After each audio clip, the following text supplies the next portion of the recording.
Yep, that's the chairman of the board, Frank Sinatra. And in the case of President Obama, something has to give. Well, it gave last week. It was called 12 American Citizens because he didn't do enough to protect them from ISIS, or ISIL as he keeps calling it. What the hell is ISIL? And he finally actually said that there was an act of terrorism and called on Congress to act on authorization for use of military force against the Islamic State and to prevent the people on the no-fly list from buying guns. Now, did you know there's 6 congressmen on that list? They can't fly?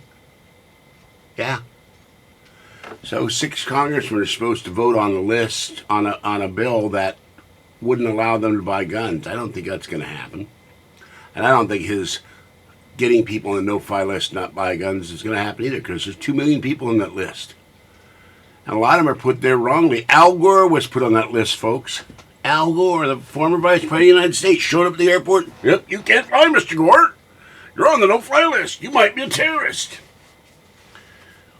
You might be smarter than a 5th grader, but you can't fly. And Obama goes, ISIL does not speak for Islam. Well, they speak for their brand of Islam, Mr. President. And urging Americans unite and avoid discrimination. Well, you want to tell me how the hell we're supposed to do that? When you got a guy that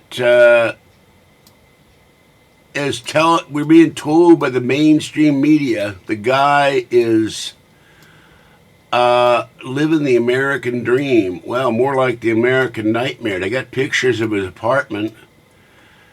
All kinds of Muslim stuff, holes in the ceiling. He had no clothes on his closet, but his wife had tons of clothes. I guess like every woman, even Islamic terrorist women, got to have tons of clothes. He had one shirt hanging on a one lone hanger, and every other hanger in that closet was empty. But how are you going to tell one pissed off Muslim from another?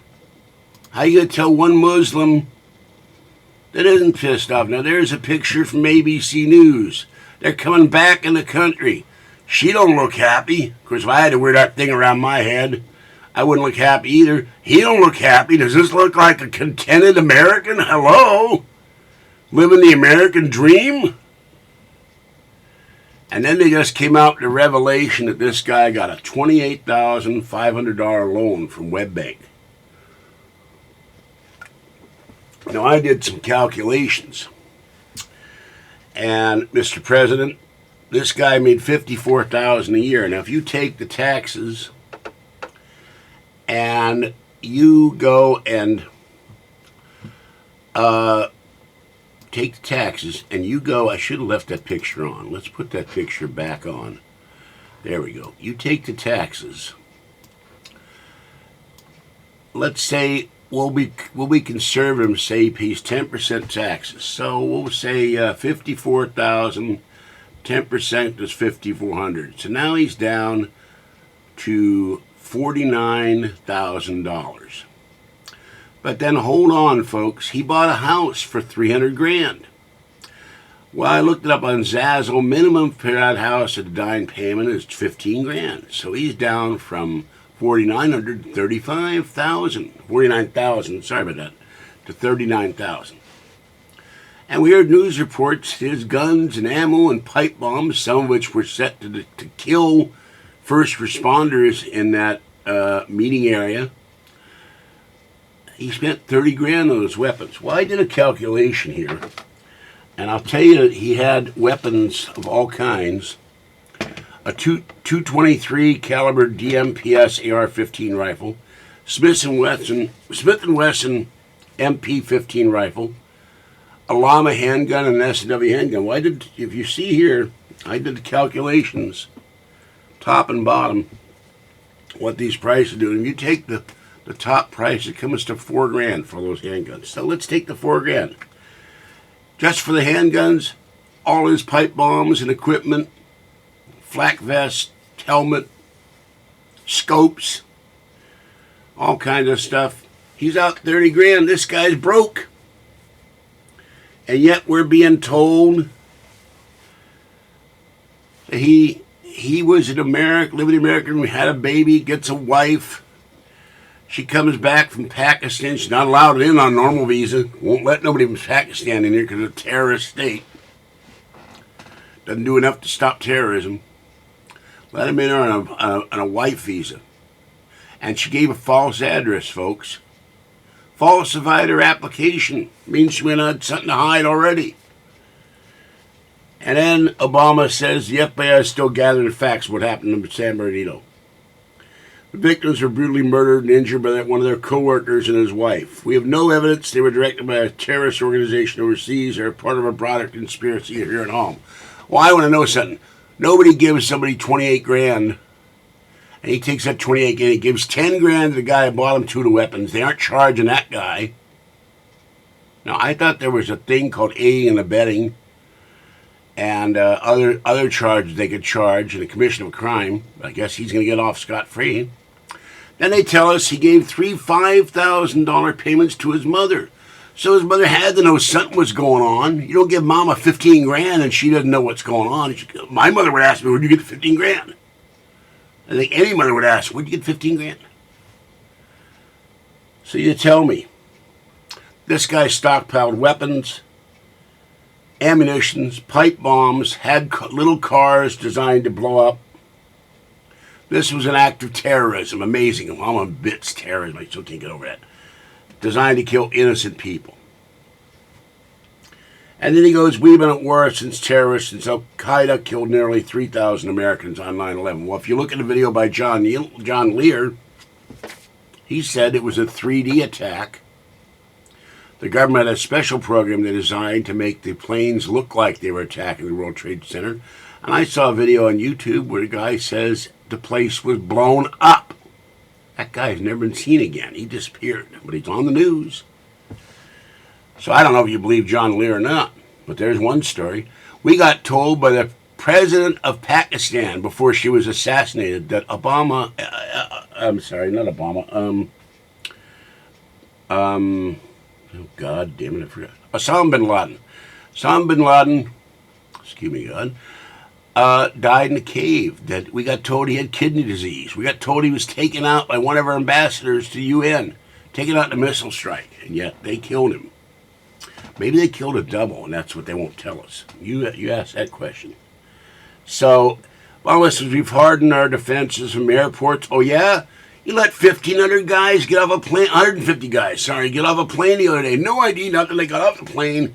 They found them, and they took them back, and hey, you got to show your ID. 150 guys got off a plane in Newark or something, or New York, at Kennedy or LaGuardia or Idlewild or whatever the hell you want to call it. They get off the plane, nobody stops them. Nobody checks their ID. Just get off the plane and walk right into New York. If they'd wanted to.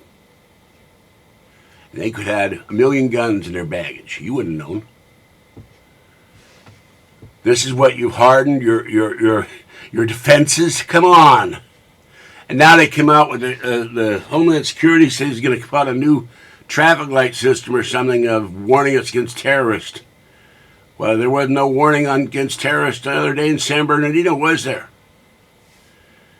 I remember those old lights, red, blue, yellow, green, purple, whatever the hell it was. I thought I was playing that game where you push the button, Mastermind or whatever. You push the button, 2 for red, and then 1 green, and 1 yellow. You have to do it in sequence. Our military and counterterrorism professionals have pursued terrorist networks overseas, disrupting safe havens in several countries, killing Osama bin Laden and decimating Al-Qaeda's leadership. You know, they announced this morning on Fox, we killed another ISIS or Al-Qaeda leader. But every time you kill one of these, it's the number 3 guy in Al-Qaeda, the number 6 guy in ISIS.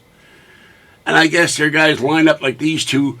Oh, I want to be number 6. I want to be number 6. That guy's gone. Or maybe they got guys, I don't want to be number 6. No, American missile coming down on me. No, don't want to do it. No, sorry. Find somebody else. So you tell me that garbage. And groups as ISIL grew stronger amidst the chaos of war in Iraq and then Syria. Well, Mr. President, we wouldn't have the chaos of Syria if you would allow us to keep troops in Iraq. You send an incompetent negotiator like Joe Biden, the guy who doesn't know what he's doing half the time, and the Iraqis laughed at him and said, nope, can't keep no troops here. Donald Trump would have made him keep troops, I'll tell you that. And if we'd had troops in Iraq, there would be no ISIS today.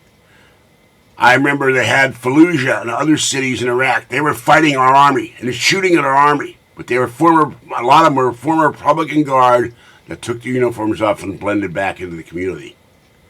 We would have stopped this in the bud. Some are saying that ISIS is funded by the United States, that it's armed by the United States. Not arms were left behind, not vehicles were left behind, but actively armed. So as to give Obama and the Democrats an excuse to have gun control and gun confiscation. And he says he has no greater responsibility than the security of the American people. Well, I should hope so, because you take an oath to preserve and protect the Constitution against all enemies, foreign and domestic. Well, you didn't protect 12 guys in San Bernardino, did you? And for 2 days, we were told by the leftist media that this was workplace violence. And another question. This guy had no money by my calculations. He gets a 28 grand loan because he should be broke buying that house. He also rented an apartment. Remember, he rented a car. That got shot up. I'm wondering what happens to that rental car company. Do they get reimbursed for the police shooting up the car? Then suddenly he gets $28,000. He pays off the guy for buying him 2 guns. He gives $15,000 to mother. His closet's cleaned out. They got pipe bombs all over the place in the car. He's renting an apartment. And we're told stories now that he was pissed off because someone made fun of his beard. He was pissed off because someone who was Jewish argued Muslim and Islam with him, and that's what set him off. And you were told his wife was the handler, and they're looking there. Apple won't release security details on his iPhone, and the Hillary Clinton's trying to force Silicon Valley companies to decrypt his phone so they can find out who the hell he was talking to and who the hell he was dealing with, because he crushed his phone. So you tell me, he crushed his screen. Now, I don't understand why they need Silicon Valley. Get some guys from that DEF CON thing to hack it. They'll hack it in 5 minutes. But I continue. Our success won't depend on tough talk or abandoning our values or giving into fear. Yeah, that's why people are buying guns at record numbers. They're giving into fear, all right. They don't want to be massacred, Mr. President. We will prevail by being strong and smart, resilient and relentless, and drawing upon every aspect of American power. If you'd done that, there wouldn't be an ISIS. Our military would continue to hunt down terrorist plotters in any country where it is necessary. I guess just not the United States, as they're coming across the border. And the former military head of one of our intelligence networks said there's ISIS cells in every state in this country. We're deploying special operations forces in Iraq and Syria to accelerate that offensive. He sent 50 guys over there. And you got thousands of ISIS terrorists. Now, how are they going to find all the terrorists? You tell me. Working with friends and allies to stop ISIS's operations. Disrupt plots, cut off their findings. So, yeah, go to WebBake. They don't want to talk to the press. And another thing. Normally, when you take out 3 or 4 grand at one time, you do it multiple times. It's supposed to go ding, ding, ding, ding, ding, ding, ding, ding, ding to the federal authorities. We're not being told today whether that set off any triggers. That anybody noticed this guy was withdrawing multiple amounts of money over the limits that the government allows before someone flags the government. Hey, this guy's taking out a lot of money. And then they go check up on the guy. So what happened with that? That was funding terrorism right there. And working at Turkey's to seal his border with Syria. Yeah, well, Syrians are crossing the Turkish border, heading into Europe in droves. That's working out real good, isn't it, Mr. President? We're cooperating with Muslim-majority countries and our Muslim communities here at home to counter the vicious ideology that ISIS promotes online. Well, I got news for you. We've had Muslims say, when they were asked why you haven't protested 9/11 and why you haven't protested since, and they said, well, frankly, here's the problem. If we protest, we'll be their number one target, not you. They'll kill us. That's absolutely right. They're threatening their mosque. Now, France isn't screwing around. Trump said we should ban all Muslim immigration in this country unless it's settled. And he's absolutely right. You don't let people come in from the Stans. You don't let people come in from Syria, Egypt, Libya, Kuwait, Qatar, Yemen, Saudi Arabia, when we've got worried about ISIS people coming in there disguised as refugees. France hasn't screwed around. They've closed 160 mosques. They found paperwork leading to terrorist cells in the mosque. We can't do that because we have religious freedom, and religious freedom is more important than protecting American people. And if we say something like that, CARE or other groups say we're being racist, what's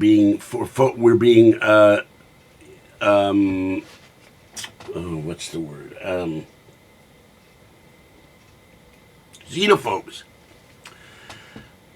And his strategy, supported by our military commanders have quit this administration who've had 25 and 30 years service because they can't take any more of a president who won't do anything, who gives lip service. After the speech, he went to some function and danced the night away and partied down. Like he partied down when Americans were being killed and beheaded. He went golfing or disappeared for hours. No one knew where the hell he was. And the LA Times corrected the error he made. I've ordered the Department of State and Homeland Security to review the visa waiver program. He said waiver, and they crossed the word waiver to make it look like he never said it. He didn't even know what the program was because he's not with the program, folks. I will urge high-tech and law enforcement leaders to make it harder for terrorists to use technology to escape from justice. Yeah, right.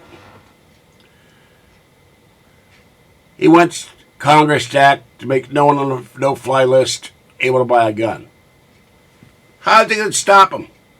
This guy went and got his buddy Marquez to buy him a gun, buy him 2 guns, and paid him $10,000 apparently to do it. If criminals want guns, they'll get guns. If terrorists want guns, they'll get guns. They're being smuggled into France in record number, in droves right now. And France has some of the heaviest anti-gun laws in the world. I could go right now if I had the money to the Mission District, stand there by the BART station, ask a few people around, where can I get a gun? Or where can I get false papers? And in minutes, you'd have ID, you'd have false papers, you'd have a weapon. You got enough money, you can buy it. In any American city, you can get a gun illegally. Or you just do what this guy did. You get someone else to buy you a gun.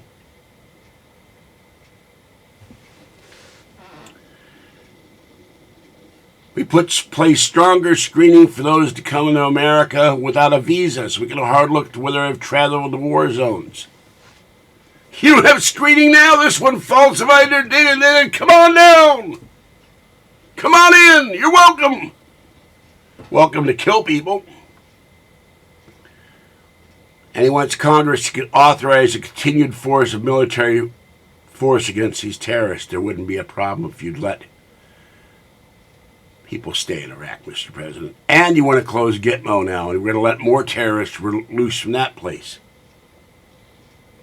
And he doesn't want to launch into a costly ground war in Iraq and Syria.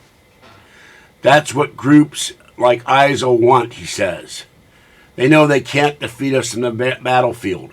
Oh, yeah? They were doing a good job killing our troops in Iraq, weren't they?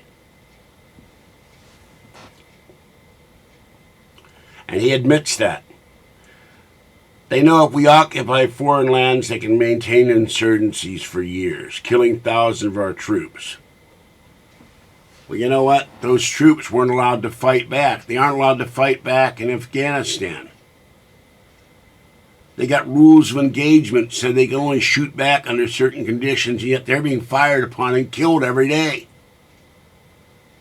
Even though our presence is lessened in that country.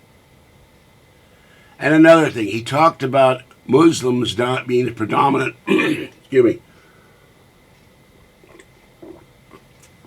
people are being killed around the world. Well, I found a graph that 60% of the terrorist attacks in 2014 were done on Muslims. But they don't mention one thing.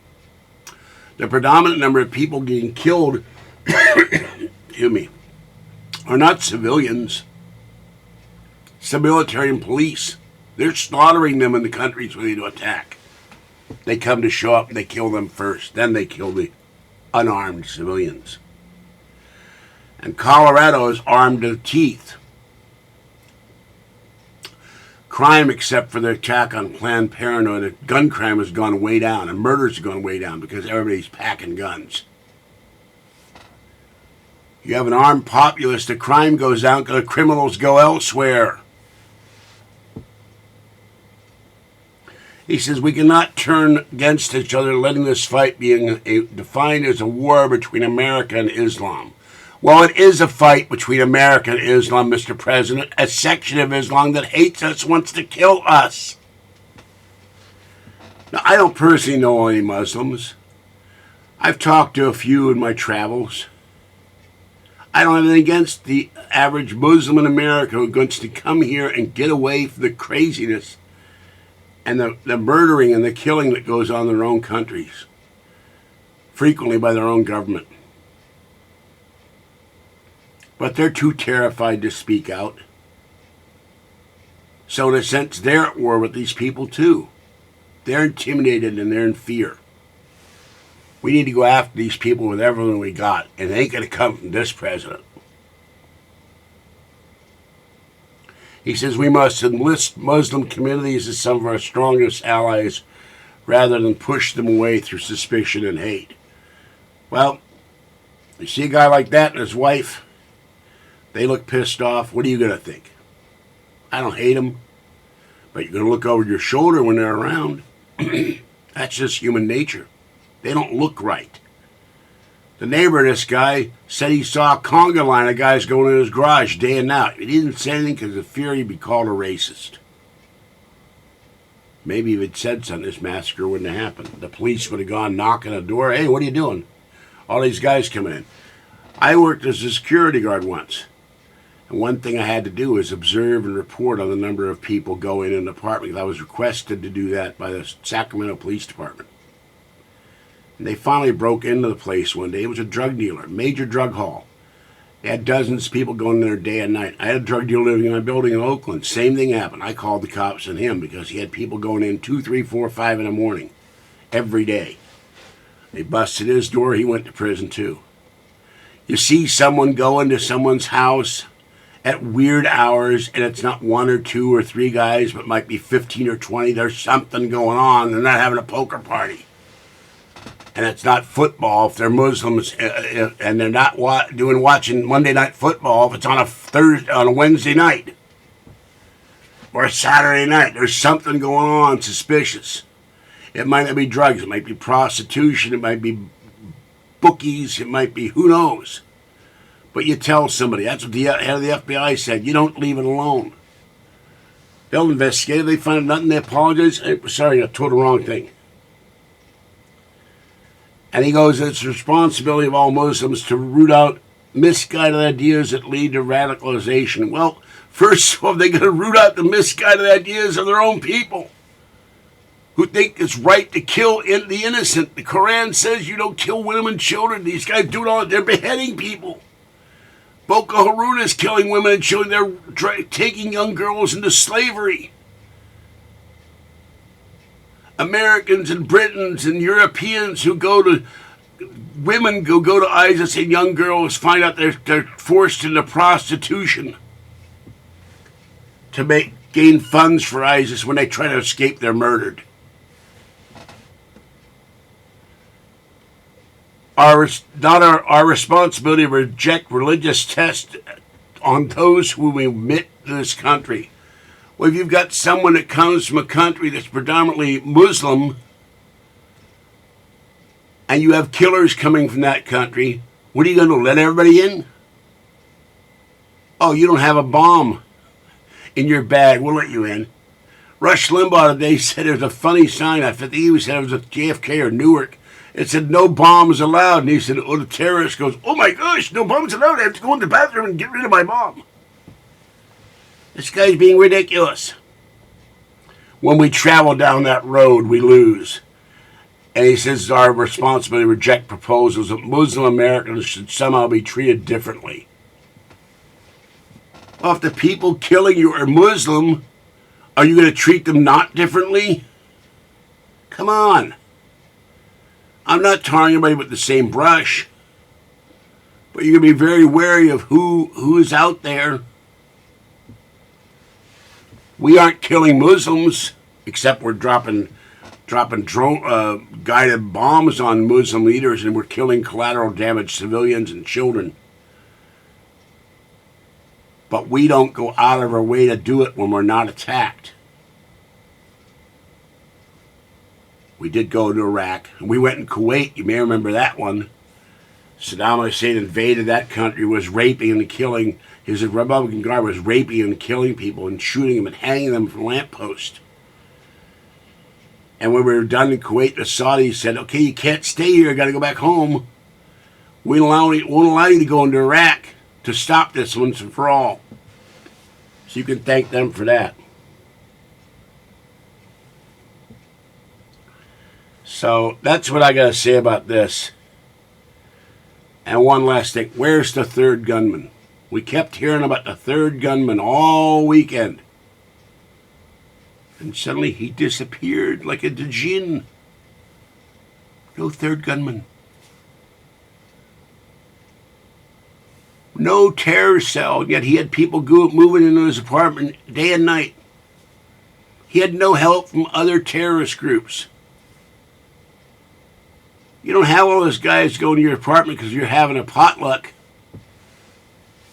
I want to know where those guys all are.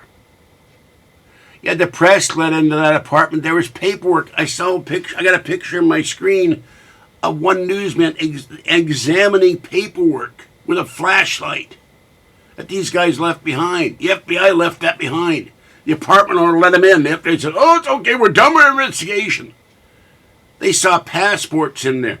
They saw identification. I saw 4 photos, the kind you get out of a machine for $1, or it used to be $1. I don't know what it is now. You take 4 pictures, and you can use those as a passport picture. They were in the guy's bathroom, which means he probably had multiple IDs because he was planning to get away. He was going to escape under other IDs. Maybe he was shaving his beard off. He wore glasses, so I don't know if that was a front or he really needed glasses. There's ways to disguise yourself. I couldn't, but you can disguise yourself. And you go, instead of crossing the border into Mexico, you go into Canada. I wouldn't have been around if I'd done this act. I would have left the town immediately, but I guess he wanted to do more. They caught him within 2 miles of that act. I went on the freeway and out of there, holed up somewhere, or gotten out of the country. That was a stupid thing for him and his wife to do. If they wanted to do more attacks on the West, leave the country and attack somewhere else where they're not going to liable to be caught. All right, that's all I'm going to say. I'll be back in another video, but this speech was ridiculous. This is December 7th. He gave it on December 6th. You notice he didn't give it on December 7th. And he gave it after football. And his speech made people more fearful, not less fearful, because they don't feel that this guy's protecting them from terror in their own neighborhoods. There's a huge Muslim community in San Bernardino, by the way. And they immediately interviewed guys from the mosque there. And you know what all they had to say about this? Is, we don't like Donald Trump. Yeah, because Trump wants to survey the mosque like the French are doing. And this guy's father was such a devout Muslim. He was a drunk and his wife divorced him and he blamed it on his own son. That's why my marriage broke up. And he says Israel will be gone in 2 years. Now, it makes you wonder about that. I'm sorry to go on a little bit. But today Iraq launched a medium-range ballistic missile test, and in violation of UN treaties, which aren't worth the paper they're printed on. And we have a president that's allowing them, going to give them $150 billion to use that money to develop an atomic bomb. So maybe this guy's right. Maybe Iraq is more up on the timetable to get a bomb than we know. And Israel won't exist 2 years because these guys will try to nuke it. All right, I'm out of here. Back in a bit with another video. See you.